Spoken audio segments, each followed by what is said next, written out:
like the suspense.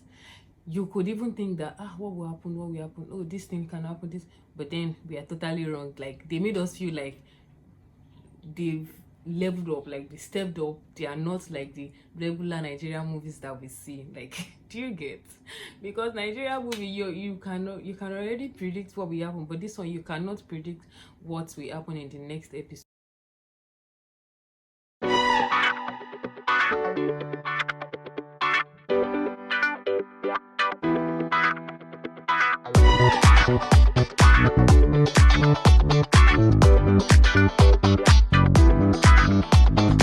Hi guys, welcome back to my channel. If this is your first time stumbling across one of my video, my name is Mayoko Akombi and I am a YouTuber based in Oyo State, Nigeria. I just wanted to know that you did not stumble upon this channel by mistake. This is a place you really want to be. And if you're a returning subscriber, thank you for checking up on me once again. I love you. In today's video, I'm just going to be reviewing, or I'm just going to be saying my thoughts about Blood Sisters. Like, it's a limited series of 4 episodes. Like, I've seen the 4 episodes. I actually wanted to be doing my review by episodes, but then I could not resist the urge to just see the 4 episodes. Like, this movie was what they hype. Like, it was really what they hype. Sometimes I don't really like seeing movies that are hyped up, because I feel like maybe they are hyped up because of the cast in the movie, but this one was what they hype. Like, they really tried. Ebony Life really tried. First thing I noticed and I want to talk about is the fashion sense. Come on, these people are not here to play. Like, if you see Kate Shaw's dressing, this woman really represented the powerful businesswoman idea, like how they look. Do you get? She really bodied the dress, and the outfits were mad. Like, I give kudos to whoever styled them. And Nancy Isime, also known as Kemi in the Blood Sisters, also dressed like, the fashion sense was there. Like, come to think of it, the dress she wore on the day she was going to withdraw money for the photographer was mad.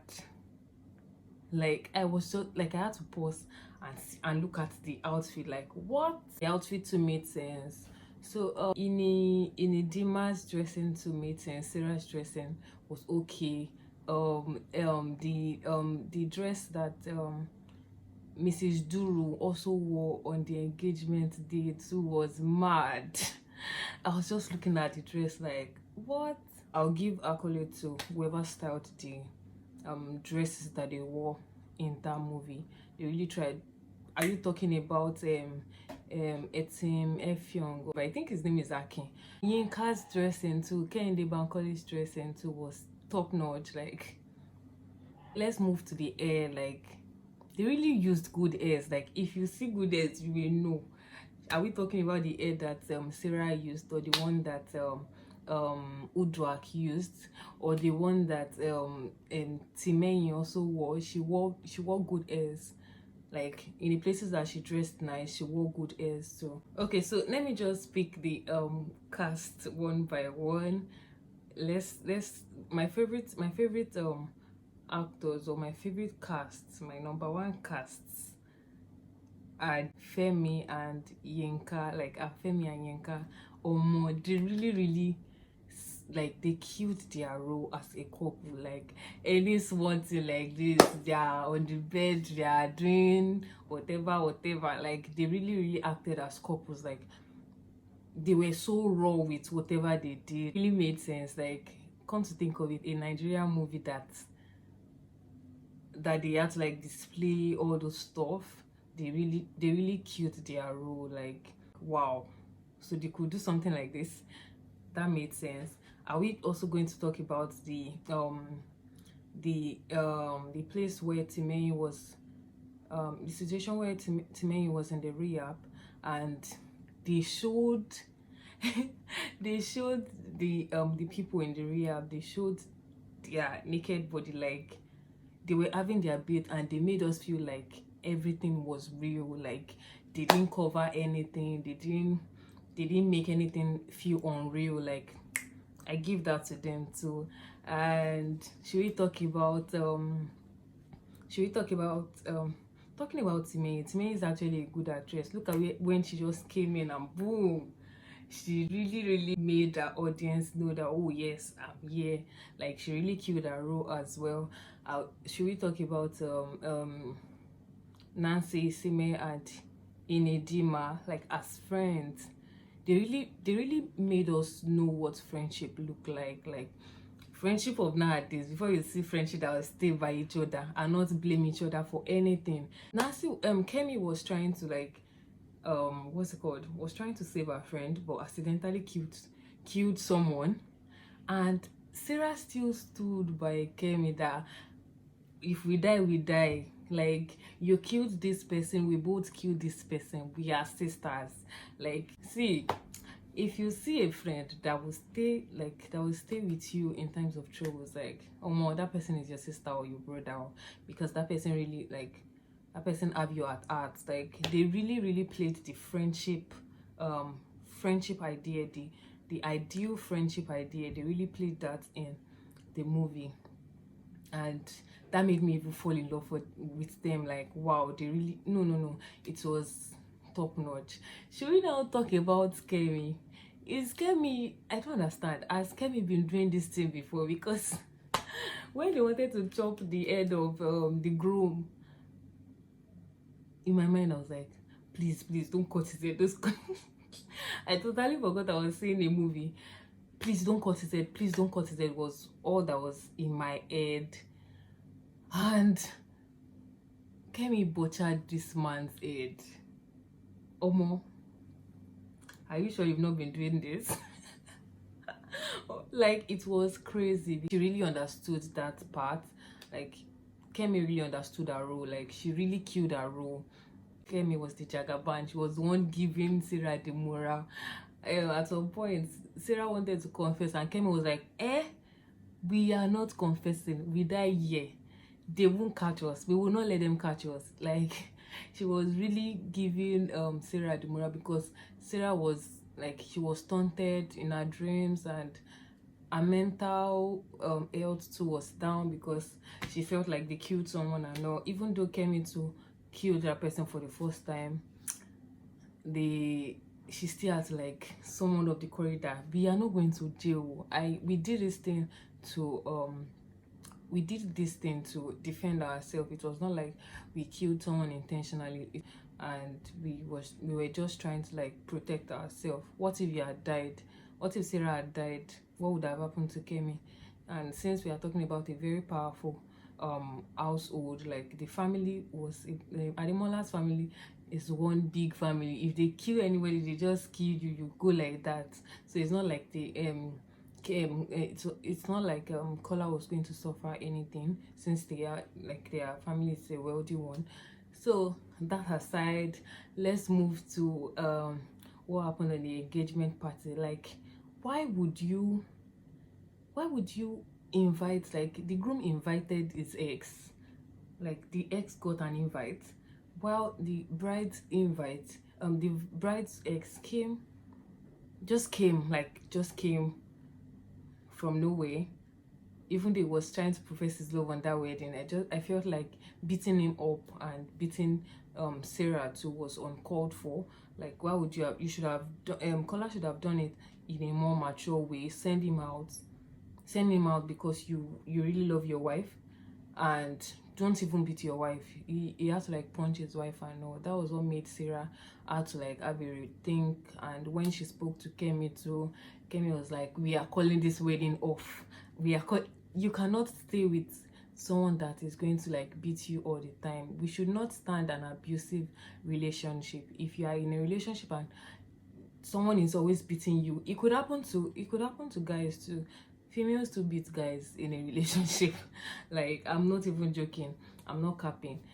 So it's vice versa. But then my point is, why stay in an abusive relationship? It's uncalled for. You should not even entertain it. So let's talk about, I saw a scene too where Udwak was kissing Kola.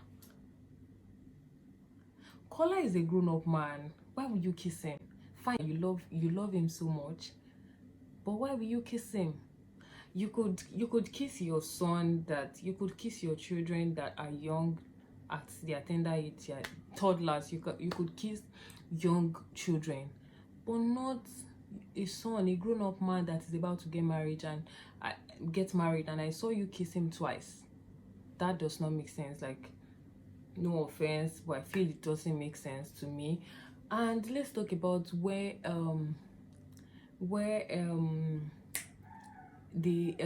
Sarah and Kemi wanted to dispose Kola's body.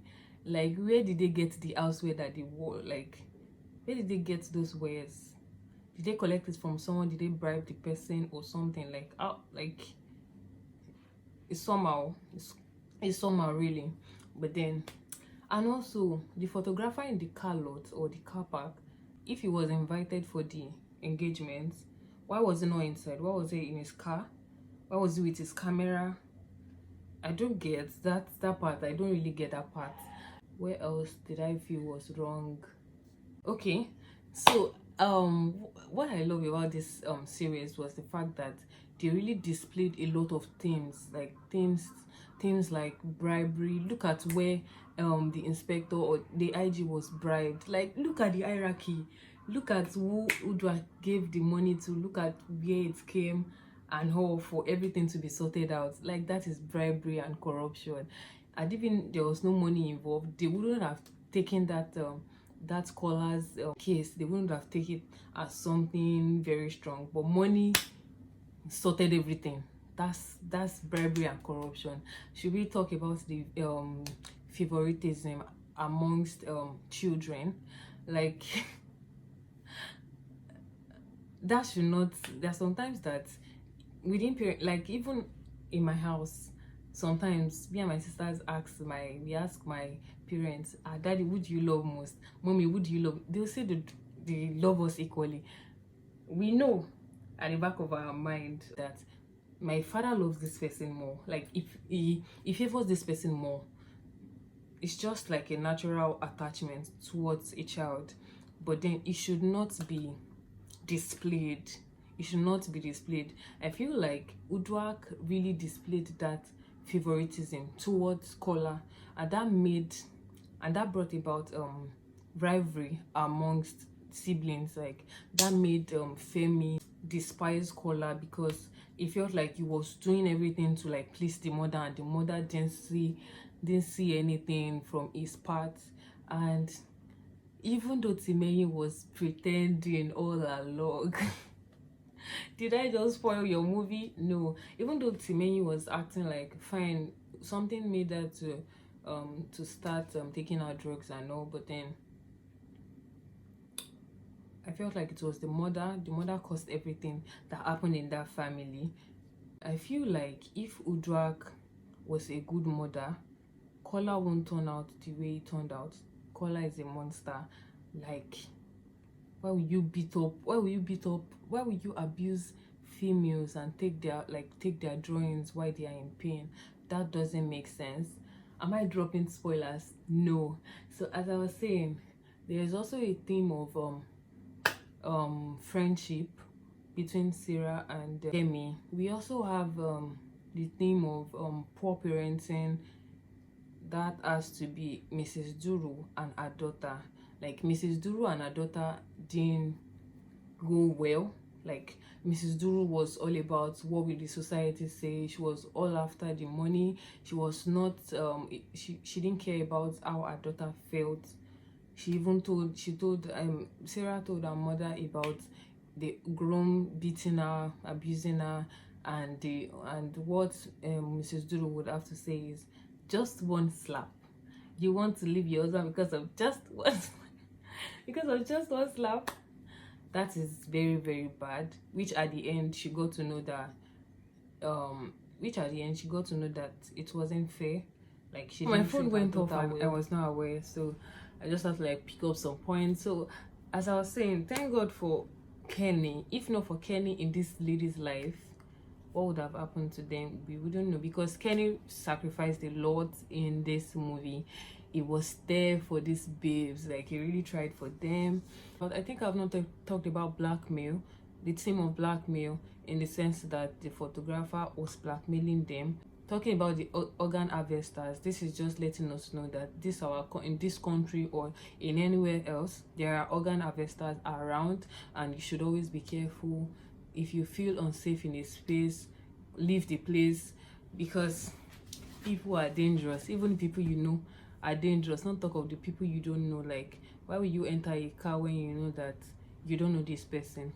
Understand the fact that they were tired. Sarah and Kemi were tired, but then they shouldn't have entered the car. Even though Sarah was like, don't let's enter, Kemi was like, let's go, nothing go happen. You know, Kemi was like a jagaban in this movie. And yes, about the organ harvesters, we should always be careful. That's just what this movie was preaching, that we should be careful about people that we do not know. People are dangerous. We talk about Ramsey Noah. Ramsey Noah was in this movie and he bodied the bodyguard role. Like, I see tweets like, oh, Adi Tiger or Ramsey Noah. I will still prefer Ramsey Noah.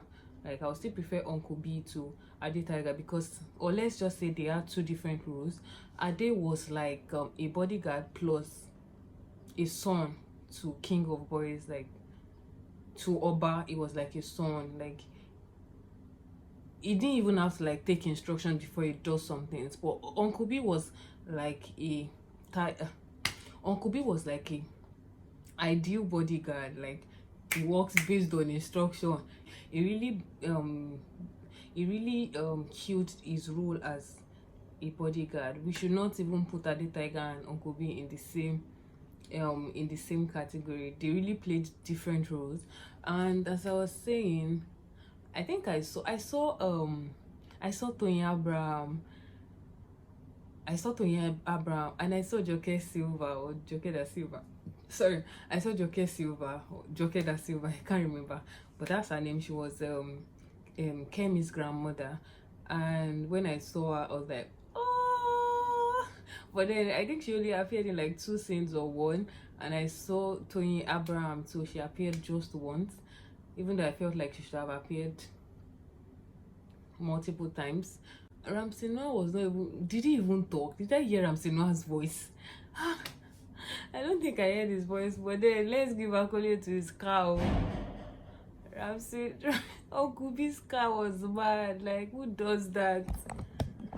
Inspector Chicago is one smart, intelligent, diligent man. Like, he trusts his instincts. Like, he believes in his nose. If he smells something like this, he should know that, oh, something is fishy. So why did they end the movie where they ended it? Like, I was still expecting more.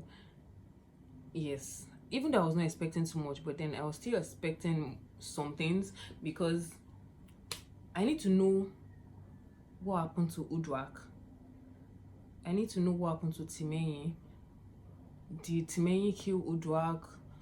Was she sent back to rehab? Was she sent to the prison? Was she called to bar? What happened to the ladies? Were they justified? Were they killed? Were they called to bar as well? What happened to them? Did they live a happy life after all that has happened to them? Were they, I don't know, the point is, were they justified? Yes. And what happened to the higher ranks, the police officers in higher ranks? Were they called to bars as well because of corruption? What happened to them? Was Inspector Chicago promoted? Do you get? Those are the things I really want to know in the movie, but then it ended the way it ended, and I am not happy about it. So yeah, we've come to the end of this video, and I'll urge you, if you've not seen this movie, even after you've seen this review, please go see the movie. It's worth the hype. Go see the movie. You would really enjoy it. You will not regret, except you are weird. But then I have people saying that they don't enjoy this movie, and I feel like they are weird. That's why I'm saying this. So yeah, if you've not seen this movie, kindly do so that you can really relate with whatever I have said here. If you like this video, do not forget to give it a thumbs up. Subscribe if you are not subscribed. Comment, let's chat. At least, I mean, I'm here for the chat, I'm here for the gist. If there's another thing that I didn't notice in the movie, let me know in the comment section. and subscribe if you are not subscribed. I'll see you guys in my next video. Please share with your family. I'll see you guys in my next video. Peace out.